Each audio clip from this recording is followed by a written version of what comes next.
The place I've chosen for this topic is the house on the way to Bonnie Doon, Victoria. Well, actually, it is the house on the way to visit my dad.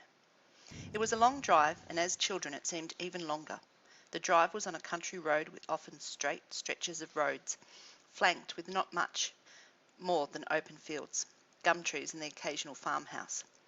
One farmhouse stood out above all others. It was made of brick, was unusually close to the road, and surprisingly empty. Each time we drove past this spot, I remember admiring the structure for its simplicity and its architectural presence amongst the sparse countryside. Here it stood, surrounded by dry grass fields, its windows blackened without reflection, its bricks bold and red against the dry gold background. It held a majestic presence for me as a child. I expected houses to be filled with people. The land in this region was productive, and yet here stood a house, which to me looked as though it had been built in the early 1900s, and it was empty. Each journey to visit my father was an opportunity for me to become more familiar with this house. I look back at these journeys with a fond memory of a house which stood alone on the side of the road, but which helped create a memorable journey for a young girl visiting her father. And now as an adult, I suspect this house created more than just a fond memory. It was the identification with the architectural significance of the building, which unconsciously was recognised in a young girl as stability, strength, longevity, and dedication. The building, through the eyes of the child, encapsulated the yearning for family unity. The child visiting her father was reminded of the family breakdown in unity, and this house, although empty, perhaps even because it was empty, was able to play a part in the identification and the position of the young child within her own family.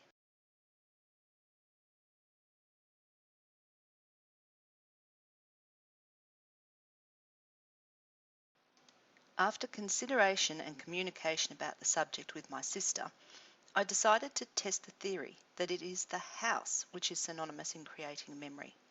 To set up the test, I gave 4 children a piece of paper and a pencil, separated them into different rooms, and then asked them to draw a house. Fundamentally, the drawings are similar, and I suspect easily identifiable as a house. So how does this fit in with the idea of memory and architecture?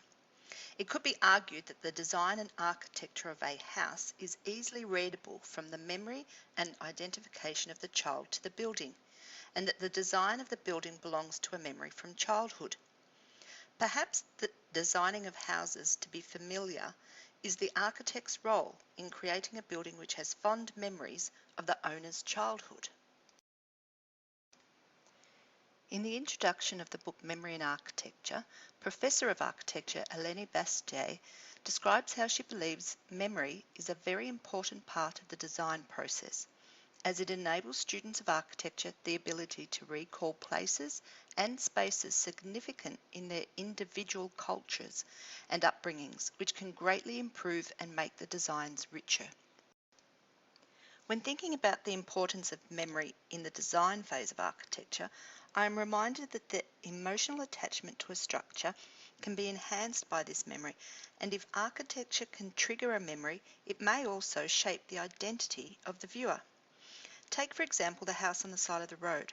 If I was to inform my children of the impact this house had on me as a young child, and explain the importance of the symbolic attributes this house had on me coming from a broken home, and imparted the strength of this particular house had in the shaping my identity as being able to respond to an empty house with hope and admiration, then perhaps my children would also be able to find their piece of architecture at some point in their life and also form a strong bond with it.